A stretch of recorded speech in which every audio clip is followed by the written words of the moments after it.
اعظم net work کے پیارے دوستو، السلام علیکم۔ میرے پیارے دوستو، آج کی اس ویڈیو میں ہم آپ کو بتائیں گے کہ جمعہ کے دن ہم بستری کرنا کیسا ہے۔ کیا جمعہ کے دن ہم بستری کرنا ضروری ہے؟ اور اگر ضروری ہے تو کیوں؟ ان سبھی سوالوں کا جواب آج ہم آپ کو اسی ویڈیو میں دینے جا رہے ہیں، اور اس کے ساتھ ساتھ کچھ ایسی باتیں بھی آپ کو بتائیں گے جس کا جاننا آپ کے لیے بہت ضروری ہے۔ میرے پیارے دوستو، ویڈیو بہت دلچسپ ہونے والی ہے، اس لیے آپ اس ویڈیو کو آخر تک ضرور دیکھیے گا اور ہمارے چینل اعظم نیٹ ورک کو سبسکرائب بھی کر دیجیے گا۔ پیارے دوستو، ایک بار حضرت عائشہ صدیقہ رضی اللہ تعالی عنہا نے عرض کیا، یا رسول اللہ صلی اللہ علیہ وسلم، عورتوں کو بہت سا ثواب مل گیا، اب مردوں کے بارے میں بھی آپ کچھ ارشاد فرمائیں۔ تو یہ سن کر آپ صلی اللہ علیہ وسلم نے مسکرا دیا اور آپ نے فرمایا کہ جب کوئی مرد پیار سے اپنی عورت کا ہاتھ پکڑتا ہے تو اس کے لیے ایک نیکی لکھی جاتی ہے، اور جب کوئی مرد پیار سے اپنی عورت کے گلے میں ہاتھ ڈالتا ہے تو اس کے حق میں 10 نیکیاں لکھی جاتی ہے، اور جب وہ اپنی عورت کے ساتھ صحبت کرتا ہے یعنی کہ ہم بستری کرتا ہے تو دنیا و ما فیہا سے بے نیاز ہو جاتا ہے۔ سبحان اللہ۔ اور جب وہ غسل کرتا ہے تو اس کے بدن کے جس بال پر سے پانی گزرتا ہے تو اس کے لیے ہر ایک بال کے بدلے میں ایک نیکی لکھی جاتی ہے، اور اس کا ایک گناہ معاف ہو جاتا ہے، اور اس کا ایک درجہ بھی بلند کر دیا جاتا ہے، اور بے شک اللہ پاک اس پر فخر کرتا ہے اور اپنے فرشتوں سے فرماتا ہے کہ میرے بندے کی طرف دیکھو، ایسی ٹھنڈی رات میں بھی غسل جنابت کے لیے اٹھا ہے، اور وہ اس بات پر یقین بھی رکھتا ہے کہ میں اس کا رب ہوں۔ اے فرشتوں، تم اس بات کا گواہ رہنا کہ میں نے اس کو بخش دیا ہے۔ سبحان اللہ۔ لیکن اب سوال آتا ہے کہ کیا جمعہ کے دن بھی میاں بیوی کا ہم بستری کرنے پر کوئی فضیلت ہے؟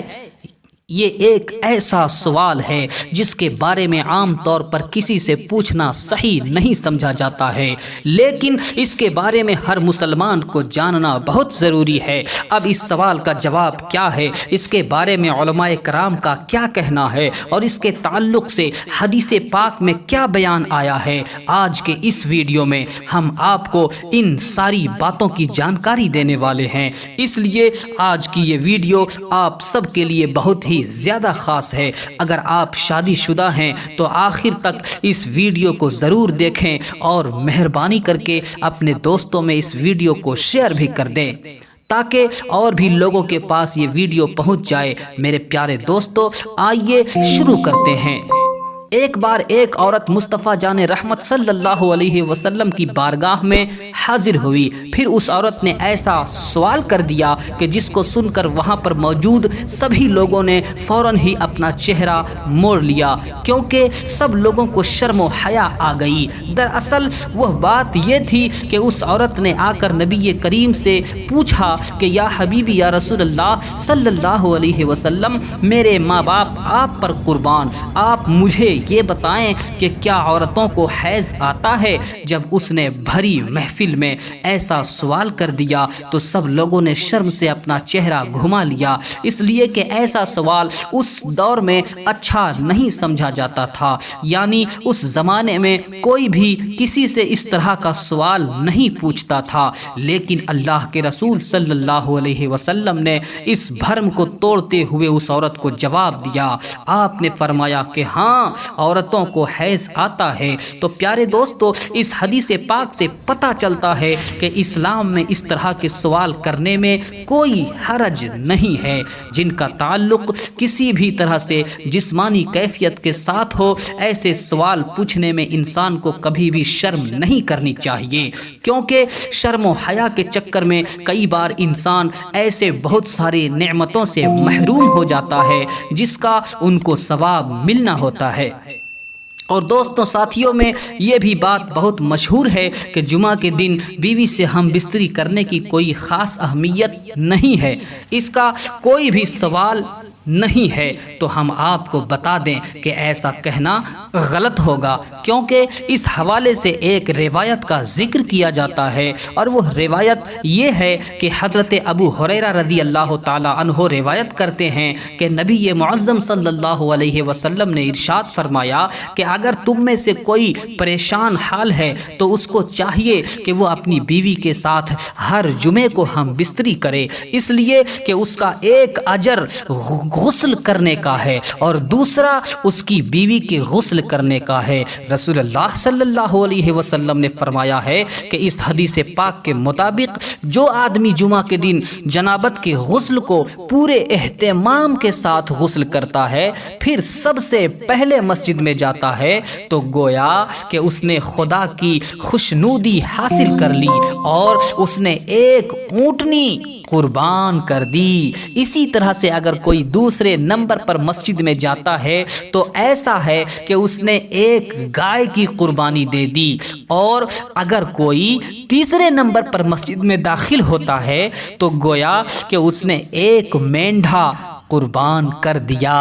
اور اگر کوئی چوتھے نمبر پر جاتا ہے تو ایسا ہے جیسے اس نے ایک مرغی کی قربانی دی،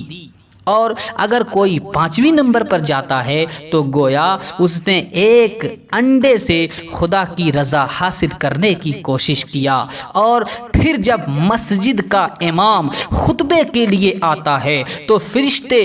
جمعے میں شریک ہو کر خطبہ سننے لگ جاتے ہیں۔ تو اس حدیث پاک کے مطابق یہ کہا جاتا ہے کہ اس میں غسل جنابت کا ذکر ہے، اور غسل جنابت بیوی سے ملنے کے بعد ہی کیا جاتا ہے، لہذا یہ حدیث نبوی جمعے کے دن بیوی سے ہم بستری کی دلیل ہے، یہ پروف ہے، کیونکہ جو آدمی جمع کرنے کی طاقت رکھتا ہے تو اس کو ضرور کرنا چاہیے، اگر کوئی یہ طاقت نہیں رکھتا تو اللہ رب العزت کسی بھی انسان پر ایسا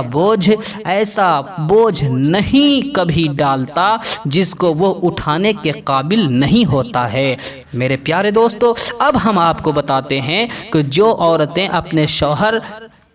کو ہم بستری سے منع کرتی ہیں ان کے لیے اللہ کے رسول صلی اللہ علیہ وسلم نے کیا فرمایا ہے۔ اپنے شوہر کو ہم بستری کے لیے منع کرنے والی عورتوں کے لیے حدیث رسول میں آتا ہے کہ اگر کسی عورت کو اس کا شوہر ہم بستری کے لیے بلائے اور اگر وہ عورت اسے منع کر دے، پھر اس کا شوہر ناراض ہو کر اسی حالت میں سو جائے، تو پھر ایسی عورت پر اللہ کے فرشتے ایسی عورت پر ساری رات لعنت کرتے رہتے ہیں، یعنی کہ اس کو کوستے رہتے ہیں، اور جنت کی حوریں بھی ایسی عورت پر پوری رات بد دعا دیتی رہتی ہیں۔ اللہ اکبر۔ اس کا یہ مطلب ہے کہ جو عورت اپنے شوہر کو ہم بستری کے لیے بغیر کسی شرعی وجہ سے منع کر دیتی ہے تو ایسی عورت سخت گناہگار ہوتی ہے، اور کل قیامت کے دن ایسی عورت کو سخت سے سخت سزا ملے گی۔ حضرت ابو ہریرہ رضی اللہ تعالی عنہ سے روایت ہے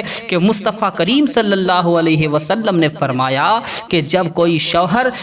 اپنی بیوی کو اپنے بستر پر بلائے اور اس کی وہ بیوی بنا کسی شرعی کارن کے شوہر کے بستر پر آنے سے منع کر دے، جس کی وجہ سے اس کا شوہر اس سے ناراض ہو کر ایسے ہی سو جائے اور ایسے ہی خفا ہو کر پوری رات ایسے ہی گزار دے، تو ایسی عورت پر اللہ کے فرشتے پوری رات لعنت کرتے رہتے ہیں۔ تو میرے پیارے دوستو، اس حدیث رسول سے ہمیں اس بات کی طرف اشارہ ملتا ہے کہ جس کو کھلے الفاظ میں بتانا صحیح نہیں ہوگا، اس لیے کہ عقل مندوں کے لیے اشارہ کافی ہے، اور میں تو سمجھتا ہوں کہ عورتیں اب اس کے بارے میں مکمل طور سے اچھے سے سمجھ گئی ہوں گی اور بنا کسی خاص کارن کے اپنے شوہر کو کبھی بھی خفا نہیں ہونے دیں گی، اور جو عورت اپنے شوہر کا کہنا نہیں مانتی ہیں وہ اس فرمان نبی کو سن کر نصیحت بھی حاصل کریں گی۔ پیارے دوستو، امید کرتے ہیں کہ آج کی ہماری یہ ویڈیو آپ کو پسند آئی ہو تو اسے دل سے ایک لائک ضرور کر دیں اور مہربانی کر کے اسے شیئر بھی کر دیں تاکہ اور بھی لوگوں کے پاس یہ ویڈیو پہنچ جائے۔ ہم ملتے ہیں پھر ایک نئی اور خوبصورت ویڈیو کے ساتھ انشاءاللہ۔ تب تک کے لیے السلام علیکم، خدا حافظ۔